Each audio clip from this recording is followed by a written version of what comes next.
बड'लेण्डर खपुन देखि लाब नाय गतिके बेखौ एसे खोमानानै लाब गैया बेबायदि खोथाखौ रायजो राजाखौ थगायनो नाजानाङा जुक्तिखौसो बुंनांगो मानो बड'लेण्ड मोना जुदि बड'लेण्ड मोनमाराबा बे जुक्तिखौ बुंनांगो आरो हाग्रामा महिलारिनि खोथाखौ मिडियाया बिखौ माने सुंद' खालामदों एडिटिं खालामदों होनना बुंनायाबो एकदम माने चाइल्डिश एसे उन्दै गथ'नि बायदि बुंनाय जादों मानोना बे मिडियाया बे बर'नि मिडिया नङा बेयो बे हारसानि मिडिया आरो हारसानि मिडियाया हारसानि टिभिया मानो एडिटिं खालामनो हारसानि टिभियाथ' मोजांसो मोन्दों बुंनायखाय बेखौ डाइरेक्ट बुंगोन हारसाया मानोना बड'लेण्ड जानो लुबैया ओंखायनो हारसानि टिभिया बेबायदि निउस मोनोबा बेखौ दामबायानो थागोन दा दैमारि बिथाङा बेखौ थगायनाङा जिहेतु बिथाङा बड'फानि समावबो दङमोन होनदों इउजि ब्रह्मनि समावबो आंबो मिथिगौ बिथाङा एजिएसमोन एबसुनि एजिएस हिसाबै गोबां रल लादोंमोन बड'लेण्ड मोननो थाखाय बड'लेण्डखौ दाफुंनो थाखाय उनाव बिथाङा एमएलए हिसाबै थांनानै खामानि मावहैदों बिटिसि एकर्डनि समाव दा बै खोथाफोरखौ जों बयबो मिथिजोबगो आरो बै समाव बिटिसिखौ मोनगोन बिटिसिखौ लानो होननानै आन्दलन खालामाखैमोन बै समनि आन्दलना जाबाय डिभाइड आसाम 50-50 न' बड'लेण्ड न' रेस्ट आरो बिखौनो दिनै गासैबो बुहुमाव थांनानै थानाय बर' फिसाफ्रा इभेन आं बुजियो बिपिएफफ्राबो बिथांमोनखौ हाग्रामा महिलारि बिश्वजित दैमारिमोनखौ नागारनानै हयथ' बिश्वजित दैमारिनि गोरबोआव आं मा दोङो मिथिया जे बिथांमोनखौ नागारनानै साफ्रोमबो बिपिएफनि बर' फिसाफ्राबो बड'लेण्डखौ जि लुबैयो आं बिखौ बयबो मिथिगौ आंल' नङा बयबो मिथिगौ आरो बिथांमोननि गोबां मानसिफ्रानो जोंनो बुंहरो जे सोमावसारनायखौ थाद'नो मोना सोमावसारनाया कन्टिनिउ जानांगौ आरो बिनिख्रुइ डाबल जाबावनांगौ होननानैसो जोङो बुङो जोंखौ बिथांमोना बुङो दा बेनिखायनो बिथांमोना रायजो राजाखौ थगायदों आरो रायजो राजाखौ थगायनाङा जुदि बड'लेण्ड मोननायनि क्राइटेरिया गैयामोनबा 1987 क्राइटेरिया दङमोन नामा 1996 सेकेन्ड फेज मुभमेन्टखौ जेला स्टार्ट खालामबाय बिथांमोना बै समाव क्राइटेरिया दङमोन नामा आरो बड'लेण्डखौ मोना होनबा मानो मोना 100% मोना 102% मोना मानो मोना बेखौथ' रायजोफोरनो बुं क्राइटेरिया गैया होननाया मोनसे जुक्ति होबाय दे क्राइटेरियाखौ बिथांमोना मा क्राइटेरियाखौ बुंनो नागिरदों मानोना भारतनि संबिधानाव मोनसे गोदान रायजो जानांगौबा बेवहाय क्राइटेरिया नांगौ होननाय जेबो गैया कुनु मोनसे रायजोआ क्राइटेरियाखौ लानानै जायाखै सोमावसारनायखायसो रायजोआ जादों पलिटिकेल माखासे आन्डारस्टेन्डिंआव रायजोआ जादों तेलेंगाना रायजो जानायनि सिगाङाव के चन्द्रशेखर राव दानि जि चिफ मिनिस्टार बिथाङा 11 दिन आन्दलन माने हांगार स्ट्राइक खालामदोंमोन आरो बे हांगार स्ट्राइकआव भारतनि होम मिनिस्टार चिदम्बरमआ थांनानै बुंहैदों जे नोंथांमोननि जि तेलेंगाना दाबि जों कनसिड खालामबाय बिनि सिगाङाव तेलेंगानायाव प्राय 600सो मानसिफ्रा सुइसाइड खालामनानै थैदों सोरबा सावनानै लादों सोरबा बायदिसिना खालामनानै थैदों दा बेवहाय मोनसे परिबेस जादोंमोन दा जोंनियावबो दिनै बड'लेण्ड सोमावसारनाया दिनैसिम भारत सरकारा जों रायलायबाय थादों एनडिबिजों रायलायबाय थादों एनडिबि मोननै हान्जाजोंबो रायलायबाय थादों बिथांमोनजों सिजफायार एग्रिमेन्ट खालामदों सिजफायार खालामा बिथांमोनजों सिजफायारखौनो खालामनाय नङामोन जेरै दिनै परेश बरुवाजों खालामाखै परेश बरुवाया सभारेन बिदों सिजफायार खालामाखै दिनै एनडिबिआ सेपारेट स्टेटआव फैनाय लोगो लोगोनो एनडिबिजों सिजफायार खालामदों डेट मिन्स गभर्नमेन्टआ रिकगनेसन होदों जे बेवहाय मोनसे प्रब्लेम दङ दा बिथांमोना नान बड'नि भट मोननो थाखाय बर' फिसाफोरखौ जुदि बेबायदि जोगारोबा बर' फिसानि गोसो गोरबोखौ जुदि बेबायदि बिथांमोना माने नंखाय होननानै बुङोबा हास्थायनायखौ लुबैनायखौ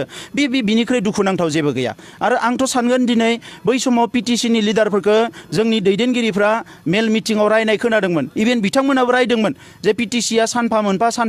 खोथा बुङो दानो उदियासल नांगौ दानो उदियासल नाङा बै खोथाफोरखौ बुंनायखायनो रायजो राजाफोरा बिथांमोनखौ जोगारदोंमन दा दिनै बिपिएफआव थानाय दैदेनगिरिफ्रा आं साना जे बिथांमोना माने बड'लेण्डखौ बियोबा माबा मोनसे जागोन बेबायदि आं साना जे बिथांमोना बड'लेण्डखौ बिबाबो बिथांमोना माने मा पावाराव थानो हागोन तुलिराम रंहांखौ नोंथांमोना नुदों कार्बि आंलंनि तुलिराम रंहांआ जोंनो अट'नमास स्टेट नांगौ होननानै दाख्लैबावै डिमान्ड खालामहैबावबाय इलेक्सन बोथोरनि सिगाङावबो बिथाङा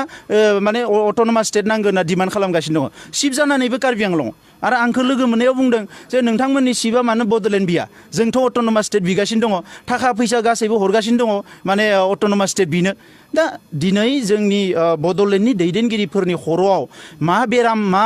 एम्फौ हाबदों आं मिथियाखै जे दिनै बर' रायजो राजाखौसो बिथांमोना जोगारनानै जायफोर बिथांमोननि बेसआनो नङा दिनै बिथांमोनखौ चिफ बानायदोंबा एमपि बानायदोंबा एमएलए बानायदोंबा बर' रायजो राजाखौ गारनानै जानो हागोन नामा बर' रायजो राजायानोथ' बानायदों दा बे बर' आइ आफा रायजो राजाखौ कमप्लिटलि जोगारनानै 110% बड'लेण्ड जाया बड'लेण्ड मोननायनि कुनु जुक्ति गैया आन्दलनजों बड'लेण्डआ जाया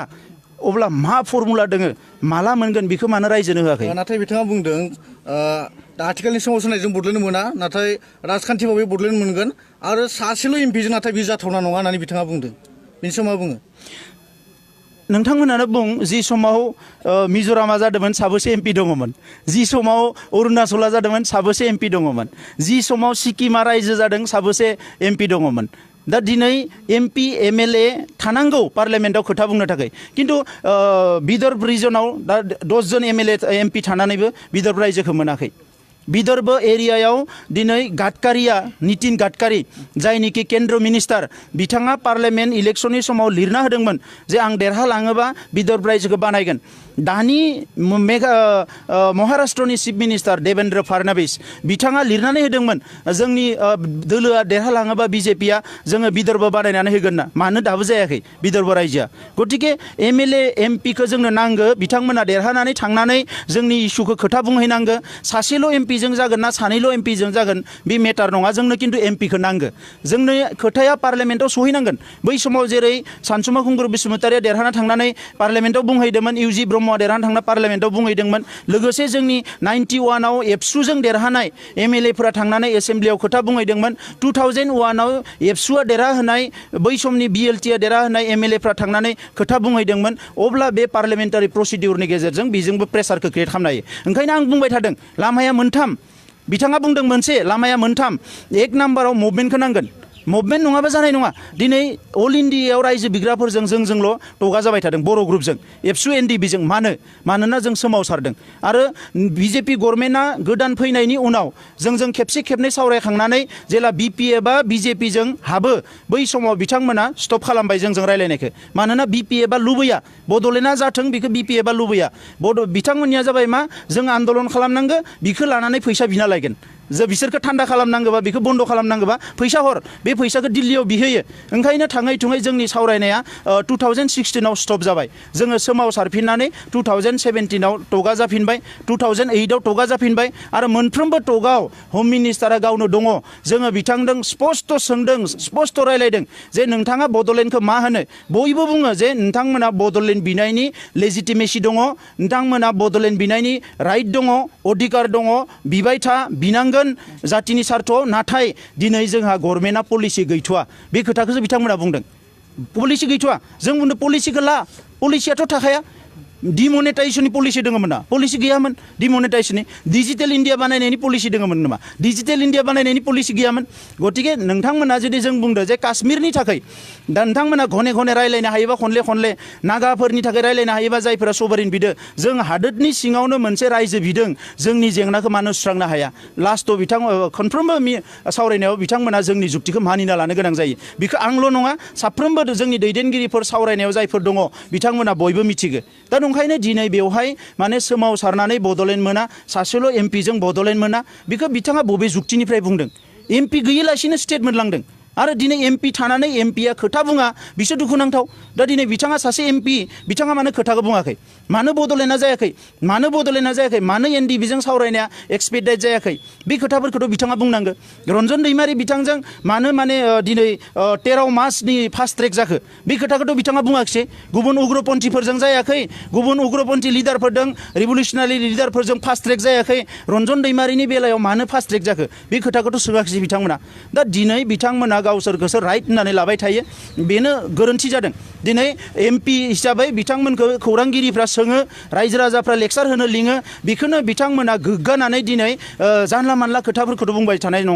नङा बर'नि हिस्ट्रिया जाबाय रिभलिउसननि हिस्ट्रि रिभलिउसनजों लोगोसे पलिटिक्स फैदों पलिटिक्सजों लोगोसे डिसकासन आरो टकआबो फैदों ओंखायनो लामाया मोनथाम first revolution movement second politics MLA MP नांगोन थार्ड डिसकासन मोनथामबो पेरेलेलि थांनांगोन बेजोंसो सलुसना जागोन दा बिथांमोन बुंनाय बायदि जुदि जोङो आखाइ हेबना थाबाय थायोबा अब्लाथ' बड'लेण्डआ जाना फैनाय नङा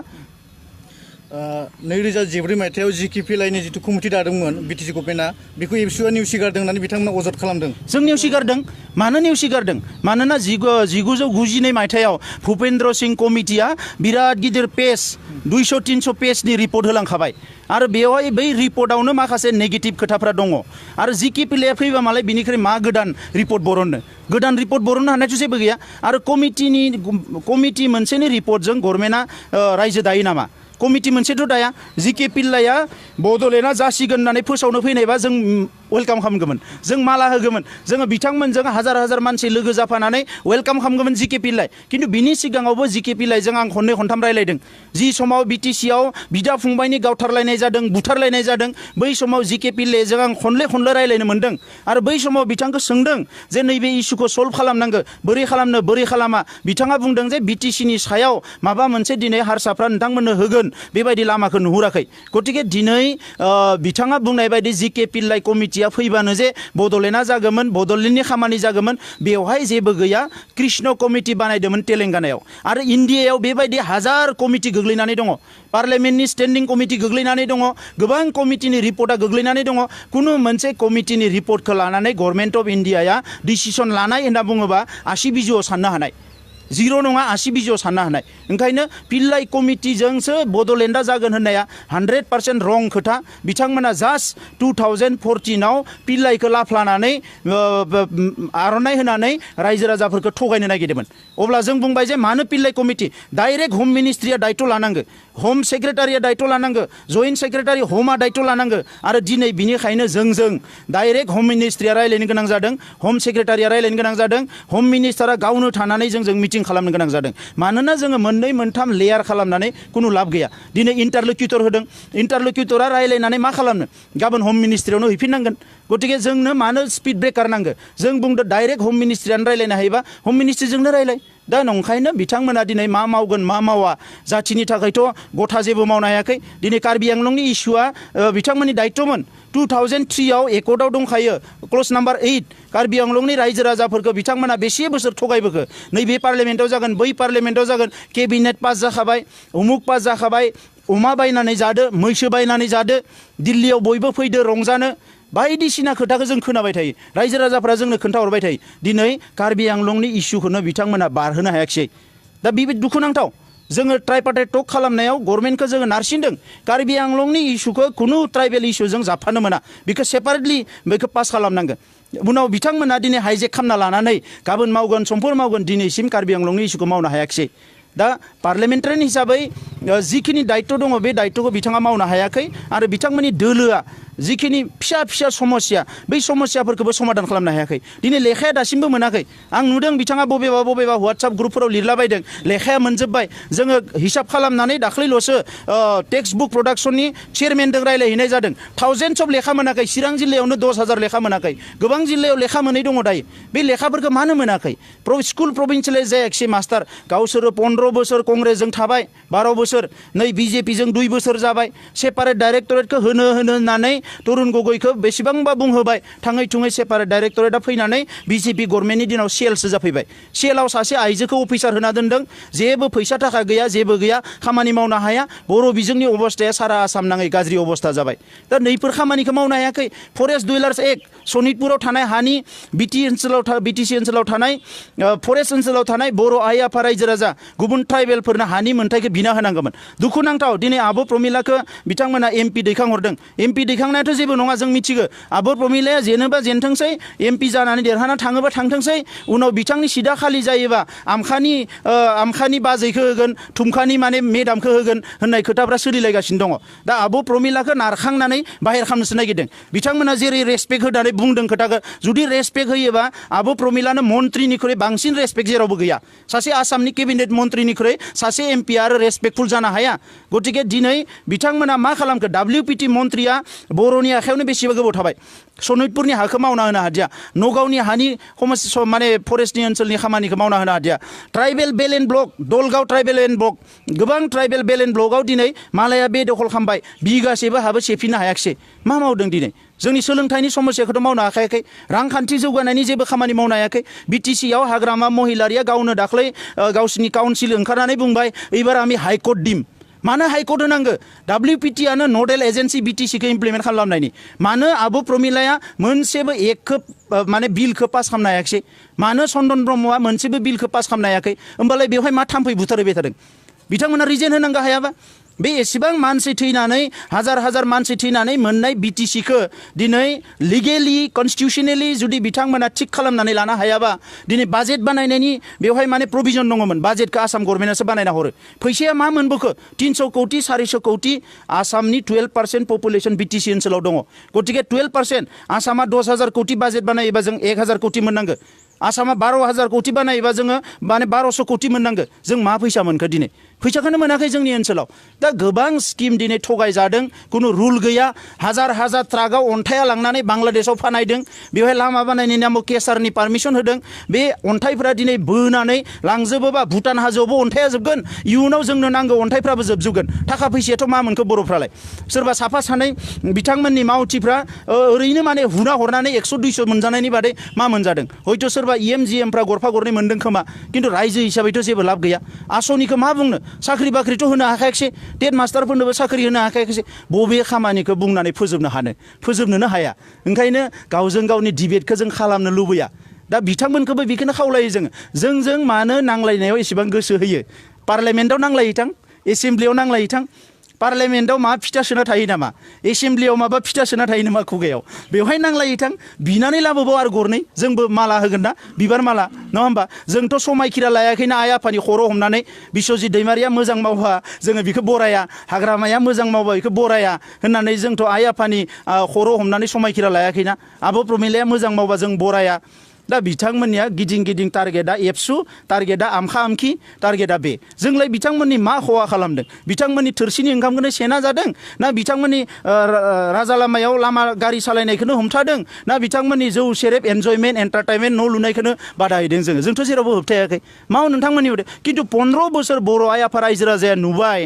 माने दिनै NDPनि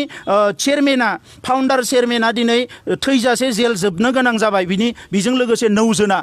NDPनि सावरायनाया दावखोआखिसै माखासे सेंग्राफ्रा डिजिग्नेटेड केम्पआव दङ गोबां 60-80 जन सेंग्राफ्रा NIAनि केसाव हाबनानै दङ माखासे हाग्रायाव दङ बड'लेण्ड जेंनाखौ सुस्रांनांगौआ बर' हारिनि थाखाय सबसे गिलिर बिबान दायो बै सेंग्राफ्राबो सोरबा बिमानि सोरबा फिसानि बिफानि आगोमा फिसा जोंबायदिनो नोंबायदिनो आरो बियो गाव गोसो जानानै थाङाखै बर'फोरनि जांख्रिथाय सोमावसारनाय हादोर मोननांगौ रायजो मोननांगौ गावनि मोन्थायखौ मोननांगौ होननानै आन्दलन जानाया 30-40 बोसोर सिगांनि खोथा आरो बिखौनो होसोनानै जोंनि गोरिब गुन्द्रानि गथ'फ्रा सोरबा मेट्रिक पास जानानै सोरबा मेट्रिक फेल जानानै हायार सेकेन्डारि पास जानानै हायार सेकेन्डारि फेल जानानै BA पास जानानै BA फेल जानानै हारिनिनो मावनोसै होननानै सोरबा राजा लामायाव फैदों सोरबा अस्त्र लानानै हाग्रायाव थांदों दा बिथांमोनखौ दिनै उद्धार खालामनांगौ बासायनांगौ बर'नि जेंनाखौ सुस्रांनांगौ बै खामानिफोरखौ मावनांगौ सोरनि बिबान जोङो जोबथि मोनसे सोंथि उन्दै जिथु रायजोफोरखौ लानानै गासैनि रायजोफोरनाव डिबेट आजाम 50-50 होनना दङ नाथाय मिरु सरकार 3 खनायारि सावरायनाय आदब खायदाया जायाखै होननानै अजद खालामदों बिटिसि गभर्नमेन्टआ बड'लेण्डनि सायाव 3 खनायारि सावरायनाया जायाखै होननानै अजद दैखांदों 3 खनायारि सावरायनाया बोरै जायो बिखौ बिथांमोना जोंनो लिरनानै फोरमायनांगौ आरो जोंजों रायलायनांगौ लिंनानै जों थांगोन दिनै लिंहरो गाबोन लिंहरो दा हराव लिंहरो समफोर फुङाव लिंहरो एनि टाइम जों थांगोन क'क्राझाराव रायलायो बाक्सायाव रायलायो उदालगुरियाव रायलायो आसामाव रायलायो फरेनाव रायलायो जों थांगोन आरो जोंनो फोरमाय 3 खनायारि सावरायनाया ओरैसो जायो गोसोम गस्ला गानना थांनांगोन ना गुफुर गस्ला गानना थांनांगो 3 खनायारि सावरायनायाव जौ लोंना थांनांगो ना अमा बेदर जाना थांनांगो जोंनो बुजाय लेखा लाना थांनांगो ना कलम लाना थांनांगो 3 खनायाव थांनानै थांग्रोमोना जोलायहैनांगो ना गोबालायहैनांगो जोंनो फोरमाय नङा होमबा बिथांमोनाथ' बिराद एक्सपार्ट 3 खनायारि सावरायनायाव जोंनो बुजाय दायो जोङो जोंनि दैदेनगिरिफोरनिफ्राय जोंनि आसामनि इन्डियानि डेम'क्रेसिनिफ्राय जोंनि परिबेसनिफ्राय जोंनि थासारिनिफ्राय जेरैबायदि रायलायोबा जेरैबायदि डिबेट खालामोबा जेरैबायदि नांलायोबा जोंनि इस्युखौ जोङो बिख'नानै लाबोनो हागोन जोंनि बुजिनाय बे खामानिखौनो जों मावदों जोङो पलिटिकेलि लबिखौ जि लेभेलाव खालामनांगौ बेखौनो खालामबाय थादों जोङो बिउर'क्रेटिक लबिखौ जेरै खालामनांगौ बेखौनो खालामबाय थादों आरो दिनै बिथांमोना बुंनाय बायदि जोंनो लायनो लाल साहा लोंहोनांगौ बिस्कुटजों होनानै हाग्रामा महिलारिसो खोन्थाहरोनो दा बेनो जुदि राइटबा एसेबां पावारफुलबा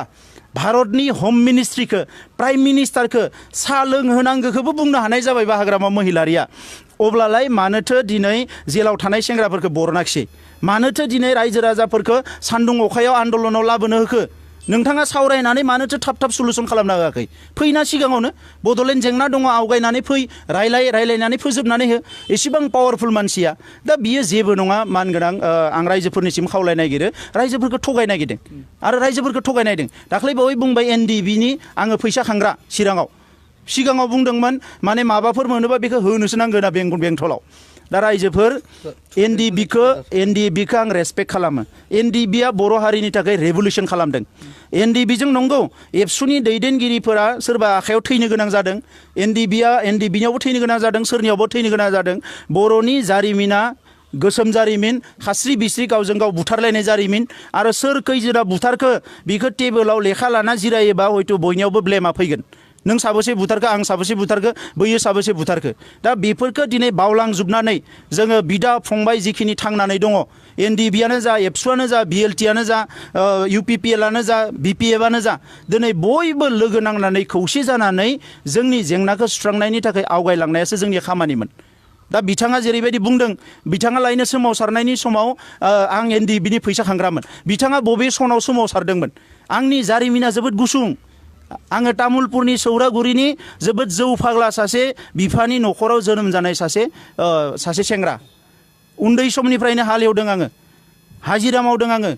खैला जावदों आङो गासैबो खामानिखौ लेखा फरायदों नाथाय बेजों सेर बड'लेण्ड आन्दलनखौ सानसेबो गाराखै आंनि हिस्ट्रिया बे बिथाङा आंखौ माला फैसा खांनाय नुखो आंबोथ' खोनादों बिथाङा मोनसे समाव सोरबा लिडारनि गारि सालायोमोननो आं बेखौ बुंगोन नामा गारि ड्राइभार होननानै दिनै नरेन्द्र मदिखौ सायावाला होनना बुंदों नरेन्द्र मदिया गावखौ सुकिदार होननानै बुंदों बेजों मा डिबेट ओंखारदों बेफोरजों मा बुंनो नागिरदों दिनै मानसि खावनाय माबा खावनाय आंबो बुंजोबनांगोन माथो सोरखौबा गावथारदोंमोन सोरखौबा बोस्लिंदोंमोन सोरखौबा दाय गैयैयाव बुथारहैदों बेफोरखौ हिसाब खालामलायबाय थायोबा मा ओंखारनो आंनिया 8टा ओंखारगोन नोंनिया हयथ' 100टा बारा ओंखारगोन मानो नोङो मोनसे हाथियार लाग्रा संगठननि लिडारमोन आरो हाथियार लाग्रा संगठना मा मावो बेखौ बुंना फोजोबनो हानाय नङा आं कुनुदिन हाथियार लाग्रानि नङा आं कुनुदिन हाथियार लाग्रानि नङा आरो आंनि डायरियाव मानसि बुथारनाय मानसिखौ हिंसा खालामनाय मानसिखौ मुगैनाय बि गोरिबनो बि ओंखाम मोनजारोङैनो बि खानानो बि मेगन नुयैनो बिखौ मुगैनांगो बिखौ जोगारनांगो होननाया आंनि डायरियाव गैया मानोना आं ओरैबायदि गोरिब गुन्द्रानिफ्राय फैनाय खमसे खम 5 बोसोर आंनि ओंखाम संग्रा उन्दुग्रा न'आ प्लास्टिकनिसोमोन दा बिनिखायनो दिनै आं बेफोर खोथाखौ मिथिगो आंनि बर' आइ आफा रायजो राजानि जेंनाखौ आं मिथिगो ओंखायनो आंबो समायखिरा लाखानायसो जेब्लायसिम बर'फ्रा उद्धार जाया बर' आइ आफा रायजो राजाया बयबो ओंखाम बोथिनै मोनजानाय जाया बयबो मोजां ड्रेस गाननो मोननाय जाया अब्ला सोरबा हाग्रामा महिलारि सोरबा XYZनि बिनि खोथा माने बायदिसिना बानसावनाय क्रिटिसाइज खालामनाय माबा माबि बुंनाय आंनि खोमायाव 1 किन्सितबो 1 बिन्दोबो जेबो खहा खालामनो हाया जेब्लायसिम जेंनाया सुस्रां जाया जेंनाया सुस्रां जाखालि आं गावनो बिदाय लागोन आं कुनुदिन आगोलनिफ्राय बुंबाय थादों आरो गोरबोनिफ्राय बुंदों आंहा बिथांमोननि बायदि चिफ जानाय MLA MP जानायनि कुनु सिमां नुवाखै आं जिखालि बड'लेण्ड जेंनाया जोबगोन ओइखालि डायरिखौ फुल स्टप खालामनानै आंबो सौरागुरि गामियाव थांनानै आंनि गामिनि आमाय आनै आइ आफा रायजो राजाजों संसार जाहैगोन आंनि हिसाबा बेल' जोबथि सोंथि मानगोनां प्रदीप कुमार दैमारि आरो मानगोनां UG ब्रह्म बिथांखौहाय UPPLआ बिजाथि फोसावदों फैबाय थानाय लकसभा बिसायख'थियावहाय बिनि सायावहाय मा बुंनो सानो रायजो राजाफोरखौहाय नायदो उरखाव गोरा ब्रह्मआ सासे बर'नि गेजेरावनो जोबोद सासे इन्टेलेक्सुवेल मानसि मेलेमजिबि मानसि लिरगिरिबो आरो बिथांनि मेलेमा बयनिख्रुइ गुसुसिन दा दिनै सोरबाया बिथांनि सुथुर जानानै बिथांनि सायाव जेखौ बानसावदों आंबो खमब्लाबो 20 बोसोरसो मोनसे समाव बिथांमोननि फलोवार हिसाबै डिस्ट्रिक्ट लेभेलाव खामानि मावनायाव गाहाय लेभेलाव खामानि मावनायाव बिथांमोनखौ नायहरदों गोजाननिफ्राय उनाव थांनानै BTC जानायनि इसे सिगांनिफ्राय खाथि सोमोन्दो फैदों बिनि उनाव BTC जाखांनायनि उनाव गावजों गाव बुथारलायनाय बायदिसिना थासारिफोराव आङो बिथांखौ गोलाव सम लोगो मोनबोदों बिथांनि खुगानिफ्राय कुनुदिन हिंसानि खोथा ओंखारा कुनुदिन बुथारलायनायनि खोथा ओंखारा गावनि लोगोफोरानो गावनि सुथुर जानानै बिथांखौ माने जोलैनि हांगार बायदिसिना गाज्रि खोथा बानसावनानै दिनै बिथांखौ माने मा होनो सोंखारियो नाथाय बिथांनि गोसोनिफ्राय बेबायदि खोथाफ्रा ओंखारा आरो बिथाङा दिनै जुदि सोरबा नेशनेल लेभेलनि पलिटिक्सनि खोथा बुङोबा बेवहाय बिथाङा सासे फिट मानसि आरो बिथाङा पार्लियामेन्टारि सिस्टेम डेमोक्रेटिक सिस्टेम गासैबो इन्डियान इक'नमि गासैखौबो बिथाङा ससिय' कालचारेल लिटारेचार जेनिबो खोथाखौ बिथाङा मिथिगो आरो बिथाङा गावनो स्टाडिबो खालामो फरायोबो आरो गुबुन गुबुन फरामाव बिथाङा बाहागोबो लादों साहित्य एकाडेमिबो बान्था मोनलायलायदों बिथाङा सासे रिभलुसनारि हिसाबै जे दिनै उरखाव गोरा ब्रह्मआ सोरखौबा जुदि बुङोबा बयनिख्रुइ फिट जुदि एमपिनि थाखाय केन्डिडेट होनोबा बियो मा जाबाय उरखाव गोरा ब्रह्म ओंखायनो आं खावलायगोन जिहेतु हाग्रामा महिलारि मोना बड'लेण्ड बिखाला हाग्रामा महिलारि मोना बड'लेण्डनि खोथाखौ बुंखाला 100% बड'लेण्ड मोना होननानै गोरबोआवनो बोननानै लाखाबाय बेखौ सोलायनो हाला हाग्रामा मोना नोंथाङा मोनसे खोथाखौ फंसे बुंदों फंनै बुंदों सानसे बुंदों मायबा सानफ्लांनानै बुंदों होनना हमना लानो हागोन 100 बार बुंनायनि उनाव दिनै बर' रायजो राजाफ्रा खिन्थु गुबुन खोथा साननांगौ जेबो गैला बियो 100% हाग्रामाया बिखायाव लिरना लाबाय जे बड'लेण्डखौ आं जाहोआ बड'लेण्ड आन्दलनाव आं बाहागो लाया आरो बड'लेण्डआ जायोबा आं बिटिसि सुक्ति खालामनायनि मान सन्माना आंहा सेस जागोन ओंखायनो आङो एनादार मोनसे सान्दुं अखा थांनानै सरकारजों माने नांलायनानै जेल जानानै पुलिस मिलिटारिजों नांलायनानै आं बेबायदि खामानि मावनो गोसो गैला ओंखायनो गैयाथाय गैया बड'लेण्डखौनो जानो होला जेरैखि जाया बड'लेण्डनि नेगेटिभ केम्पिंआव बियो थांबाय थाखासिगोन ओंखायनो रायजो राजाफ्रा मोनसेबो भटखौ आद्रि खालामालासिनो क'क्राझार समस्तियावथ' 100% उरखाव गोरानो होनांगौ उरखाव गोरा ब्रह्मनो होनानै देरहाहोनांगौ आरो बड'लेण्ड आन्दलननि जों जेरैबायदि खस्थ' खालामदों रेल लामा राजा लामा बेवहाय 30% बिबानखौ खिन्थु उरखाव गोरा ब्रह्मआ लाहैगोन आंहा बेयाव बिसास दङ मानो दिनै 20 बोसोरनि एक्सपिरियेन्सआव आंहा बिसास दङ उरखाव गोरा ब्रह्मनि सायाव जे बिथाङाबो नङाबा सोरबा आमखा XYZ बायदि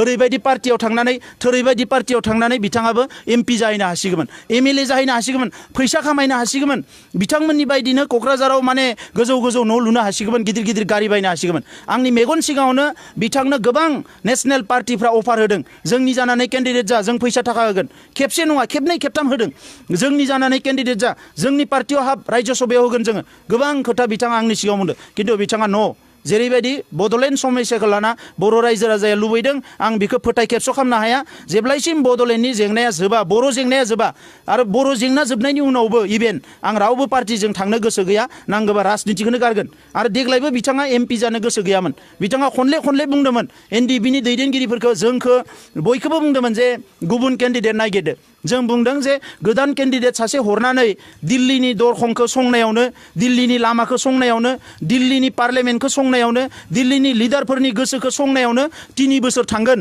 जोंहा एसेबां सम गैला NDBनि सिजफायारा 12 बोसोर जाखाबाय ओंखायनो नोंथाङा देरहाना थांनांगौ आरो अखानायैनिफ्रायनो इन्डियानि पार्लियामेन्टआव थांना खामानि मावहैनांगौ खोथा बुंनांगौ लबि खालामनांगौ जेराव जि टिम बानायनांगौ अल इन्डियायाव टिम बानायहैनांगौ नोंथाङा खेबसेनि थाखाय गसंबावदो जोङो थैथां जुजिगोन जोंहा थाखा फैसा गैयाबाबो आरो रायजो राजायाबो थियारि जाखाबाय BPMनिबो माखासे मानसिया अलरेडि गाहाय लेभेलाव थियारि जाखाबाय खालि बिथांमोना बुंगासिनो दङ जे जोंनो लास्ट मुहूर्तआव फैसा रानफैगोन सेल्फ हेल्प ग्रुपनो फैसा रानगोन बेदर बायनानै होगोन बेफोरखौल' एसे नोजोर होदो होननानै जोंखौ बुंगासिनो दङ दा नंखायनो बयबो रेडि जाजोब्बाय नोंथाङा गेलेनांगौ जेरैखि जाया देरहानांगौ आरो रायजोनि खामानि मावनांगौ आरो दिनै हिरा सरनिया मोननि खोथाखौथ' खोनाबाय मैया जे बिसोरो ज' जाफिननो नागिरबाय ज' जाफिननानै बड'लेण्ड बर'खौ फेजेननो नागिरदों अब्ला बर'आबो ज' जानांगौ आब' प्रमिलाया मन्थ्रियैनो थाथों आब' प्रमिलाया मन्थ्रियैनो थाथों आरोबाव मन्थ्रि जाबावथों मन्थ्रि जायै बिथाङा खामानि मावथों उनाव थांनानै बिथांनो जों मा सन्मान होनांगौ दाबो जों गोरबोजों सिबिखायो उनावबो सिबिबावगोन सिबिनाय आरो MP बानायनानै खामानि मावनाय मोननै डिफारेन्स दङ दा नंखायनो बिथांखौ रोङा बिथांखौ हाया होननानै आं बुंनो नागिराखै जों बयबो श्रद्धा होयो सासे बर' रिभलिउसनारि आइजो जोंनि बयनिबो सासे आइकन बे हिसाबै जों रेसपेक्ट खालामो नाथाय MP हिसाबै नङा MPखौ जोंनो खामानि मावनो हानाय मानसि नांगौ ओंखायनो अलरेडि जोंहा रेडिमेड दंखायो बे मानसिखौनो जोङो दैथायहरनांगौ बेखौ जों लुबैयो आरो मंगलदै समस्तियाव जोङो खेबथाम BJPनो होबाय BPFआ कंग्रेसजों दङमोन बै समाव जों BJPनो होदो आरो BJPआ जोंनो खोथा होबाय थादोंमोन देरहाना थाङोबा जोङो बड'लेण्डनि समस्या समाधान खालामगोन थांनाय खेबसेयावबो बुंदों ओंखायनो जोङो देग्लाय बिथांमोना खोथा लाखियैखाय जोङो बेवहाय प्रदीप दैमारिखौ जोङो केन्डिडेट होदों प्रदीप दैमारिया मोनसे समाव एबसुनि दैदेनगिरि हिसाबै खामानि मावबोदों बड'लेण्ड आन्दलनखौ दैदेनबोदों गोबां सम खामानि मावबोदों दा नंखायनो मंगलदै समस्तियाव जोंहा जिखिनि 2-2.5 लाख बर' भट दङ बे बर' भटखौ खौसे होनांगौ आरो गुबुन हारिफ्रा दा जोंखौ बुंदों जिहेतु आनसलिकता बाद होननाय आसामाव जेबो गैला ओंखायनो जोङो नोंथांमोनजोंसो ओंखारसिगोन होननानै हारसा बांगाल गोबाङानो बुंगासिनो दङ ओंखायनो प्रदीप दैमारिखौबो माने माने जेरैखि जाया प्रदीप दैमारिनि जाना खामानि मावनांगौ आं रायजो राजाखौ खावलायदों आरो गोबाङानो बुंगोन बिथांखौ उथायगोन माबागोन जों बेबायदि जेबो रायलायाखै मानोना जोंहा बे ओनसोलखौ लानानै जोंहा गोबां खामानि मावनांगौ दं आरो बेजों लोगोसे सनितपुर जिल्लायावबो जोङो बिजाथि जों दैखांनो नागिरदों मानो जोंनि बड'लेण्डनि सिमाया सानजाहा बारायलांनांगोन आरो सानजाहा बारायलांनांगौबा जोंहा जोंनि बिजाथि नांगोन जोंनि जानानै खोथा बुंग्रा मानसि नांगोन आरो दिनै नङाबा बै पार्टिफोरखौ बै ओनसोलाव राजनिति खालामग्राफोरखौ गंग्लाय होनांगोन जे नोंथांमोना जाहाथे गाबोन समफोर देरहाना थाङोबा बड'लेण्डखौ होबथानो मोना बे सनितपुर जिल्ला बिश्वनाथ जिल्ला बे सानजानि गामिफोरखौ बड'लेण्डआव हाबनायाव होबथानो मोना बे खोथाफोरखौ दिनै बिपिएफआबो रायलायनांगौमोन बिपिएफआबो रायलायनांगौमोन जोङो बिथांमोनजों जेरैबायदि जों रायलायो बिथांमोनाबो रायलायनांगौमोन थाङै थुङै मैया दाख्लै राजनाथ सिंखौ लोगो हमनायखौ बिथाङा बुंहैदों जे आथिं हमहैबाय होननानै दा दिनैसिम आङो नुदों नुनानै मिनिनोबो ओंखारदों दुखुबो नांदों दुखु नांनाया मा बोरै जोंनि माने सासे नायल' जायल' रायजो सभानि एमपि रायजो सभाखौनो इण्डियायाव सबसे हाइस्ट फराम होननानै बुङो इन्टेलेक्सुवेलफोरनि फराम बेवहाय एमपि जाहैलायनाय गोलाव समनि बड'लेण्डनि दैदेनगिरि सोमावसारग्रा बिश्वजित दैमारि दाया बोरैबायदि बेबायदि बुंनो हाखो होननानै आं गावखौनो नुनानै एसे दुखुबो मोनदों मिनिनोबो ओंखारदों दा जों जुदि आथिङाव हमहैबायबा बे 50 बोसोराव जेसेबां बर' लिडारफ्रा रायलायहैदों बियो मा आथिङाव हमनाय ना रिक्वेस्ट खालामहैनाय ना फाफ्लियाव फाफ्लि माने दांनानै खामानि मावनाय बिथांमोना बुंदों जे जों आथिङाव हमाखै जों फाफ्लियाव हमनानै लोगो जादों फाफ्लियाव हमनानै लोगो जादोंबालाय मानोथो मोनसेबो खामानिखौ मावना लाबोनो हायाखिसै बेखौथ' आसरित खोथा दा दिनै बिथाङा बुंदों जे अलरेडि सरकारा बायबाय सरकारा पलिटिकेल टार्मा जोब्बाय सरकारनि खिन्थु दिनै अफिसखौ बिथांमोनानो नायगासिनो दङ आरो खामानिया सोलिगासिनो दङ खामानिया सोलियाबा देशानो बन्द जागोन माथो दा दिनै खामानिया जिहेतु सोलिगासिनो दङ बेराफारसेथिं बड'लेण्ड इस्युखौ लाना जोंहा सावरायनायाबो सोलिगासिनो दङ आरो लास्ट जोङो थांनाय 4 तारिखआव जेला हम मिनिस्टारखौ लोगो मोन्दोंमोन बिथाङा बुंदोंमोन जे 13 तारिखआव पार्लियामेन्टआ जोबगोन 14 तारिखनि उनाव नोंथांमोनजों मोजां ट्राइपार्टाइट टक खालामगोन थांनाय 5 बोसोराव मावनो हायै खोथाफोरखौ रायलायगोन आरो जोङो दायो मा जोबथारनाय समाव मा खालामलांनो हायो मा बुंलांनो हायो खुला खुलि रायलायगोन नोंथांमोना माने धैर्य हम आरो जोंजों लोगो हमफैनांगोन 13 तारिखै पार्लियामेन्ट जोबनाय लोगो लोगोनो पार्लियामेन्ट इलेक्सन डिक्लेयार होनायनि सिगाङावनो नोंथांमोनजों रायलायगोन बे खोथाखौ बिथाङा होनानै दोनदोंमोन नाथाय दुखुनांथाव 14 तारिखआव 13 तारिखआव पार्लियामेन्टआ जोब्बाय 14 तारिखआव थांनानै मा जाहैबाय पुलवामा हामला जाबाय बिनि उनाव एटाक जाबाय माबा जाबाय दिनै परिबेसानो गैया उनाव थाङै थुङै अफिसारबो बुंबाय एसे नेनांसिगोन दुखुनांथाव जाबाय मा जाबाय जोंबो खोथा बुंनो लामा मोनाखिसै जोंबो दुखु मोनबाय बेयो मोनसे नेशनेल क्राइसिस मा होननानै गावनि खोथाखौल' बुंहैबाय थानो ओंखायनो नेबाय थाबाय नेयै दाख्लै बिथांमोना एपइन्टमेन्ट होबाय रायलायनो लिंहरबाय जों थांबाय आरो बेवहाय थांनायाव सासे बिजेपिनि दैदेनगिरि सासे दङमोन बेवहाय दा बिथांमोनजों रायलायनानै जोङो जोंनि खोथाखौ बुंबाय जों रिटेनबो होबाय जों गासैबो खोथाखौ बुंनानै फैबाय जे टकआ कन्टिनिउ जानांगौ बन्द जानो मोना आरो नेक्स्ट सरकाराव फैयोबा नोंथांमोनानो जुदि फैयोबा जे जि जायगानिफ्राय स्टप जादों बे जायगानिफ्राय आवगायना लांनांगोन आरो दानो इन्टारल'कुटारखौ नोंथाङा इन्सट्राक्सन होखा हम मिनिस्ट्रिखौ दानो जिखिनि केपासिटि दङ बेजों नोंथाङा मिनिमाम केपासिटि बा इन्सट्राक्सन होलां जे टकआ जाहाथे कुनु दिन इलेक्सन प्रसेसआव बन्द जानो मोना मानोना रिजाल्ट होनायसिम मा होनायसिम 4 माससो 3 माससो थांसिगोन आरो गोदान सरकार जानानै 3 माससो थांबावगोन गतिके 6 मास 7 मास बेयो कमप्लिटलि बन्द जानानै थागोन जों बेखौसो बुंदों जे जिहेतु सलुसनखौ खालामनो थाखाय आइबिनि मानसिफोर हम मिनिस्ट्रिनि मानसिफोर बिउरोक्रेटफोरजोंनो रायलायखानो गोनां जायोब्ला अब्ला माखासे जोंनि इस्युसफोर नैखौ मानिनो हायो नैखौ मानिनो हाया नैबे जाथावा बेखौ टकआ कन्टिनिउ जाबासो मोनसे सलुसनाव सहैनो हागोन बे खोथाखौ जों रायलायहैदों बेथ' एसे खोमानांगौ जेबो खोथा गैया बेवहाय मा आथिङाव हमहैनाय जाखो आरो आथिङाव हमनो थाखाय मा सानसेल' 365 दिनाव बड'लेण्ड जायोबा आं 365 दिन आथिं हमनो थाखाय राजि दाख्लै मोनद' हारिनि एसटि होनो नागिरनाय दिनै बिथांमोना जेरैखि जाया एसटि होनांगौ बर' हारिया मा जागोन मानगोनां रायजोफोर इस्युआ मोननै बड'लेण्ड आरो एसटि 6 एसटिखौ बिथांमोना दिनै होनो थाखाय बाब्राबगासिनो दङ बिथांमोना बेसेबांबा गरम एसटि होनांगौ एसटि होबा जोंनि हारिया मा थागोन बेखौ जोङो साननांगोन बै समावबो थांनानै जों हम मिनिस्टारखौ माने रिक्वेस्ट खालामहैदों गुलाम नबी आजाद माने रायजो सभानि अपोजिसन लिडारखौ जोङो खुलुमहैदों जोङो रिक्वेस्ट खालामहैदों जे जेरैखि जाया बेखौ होबथानांगौ गोबां कंग्रेसनि एमपिफोर बिजेपिनि एमपिफोर गुबुन एमपिफोर तृणमूल कंग्रेसनि एमपिफोर ओजों सिपिएमनि एमपिफोर बिथांमोनखौ लोगो हमनानै बोराइफोरखौ खुलुमदों सेंग्राफोरखौ रिक्वेस्ट खालामदों जोङो जे जेरैखि जाया मोनद' हारिनो एसटि होनाया बिला फैयोबा नोंथांमोना हमथानांगौ बिथांमोना जोंनो खोथा होदों जोङो केबखौबो फैनो होला नैबेखौबो फैनो होला दा जेरैखि जाया फैनो होआ होननानै जोङो बे खामानिखौ मावहैदों दा हारिनि थाखाय आथिं हमनो हायाबालाय मा हारिनि खामानि मावनाय जाखो हारिनि थाखाय 100 टाइम्स आथिं हमनो थाखाय रेडि बेवहाय आंहा खुनु लाजिनाय गैया आरो बेवहाय खुनु हारिखौ अपमान खालामनो थाङाखै आङो हारिखौ अपमान खालामनो थाङाखै दा दिनै सोरखौबा दादा दिदा नाङा फाङा खुलुमबाय थानायासो जातिनि सार्थआव सोरखौबा आथिं हमनो गोनां जायोबा मा लस जानो बेलाय 100 जन सेंग्राफोर गावथार जास्लायस्लाय 1000 जन सेंग्राफोर माने गावथार जास्लायस्लाय जोंनि बिनानावफोरा जुदि रान्दि जास्लायस्लाय जोंनि बिमाफोरा जुदि फिसा गोमास्लायस्लाय आंनि आथिं हमनायजों जुदि जेंना मोनसे सुस्राङोबा आं 100% आथिं हमनो थाखाय रेडि बिश्वजित दैमारिनिबो आथिं हमगोन आं 100 टाइम्स हाग्रामा महिलारिनिबो आथिं हमगोन आं 100 टाइम्स बिथांमोननि मन्त्रि चन्दन ब्रह्मआ जुदि गाबोन WPT मिनिस्टारा बे हा हुखौ सनितपुरनि रायजोफोरनि मावना होनो हायोबा इमिडियेटलि बिनिबो आथिं हमगोन आङो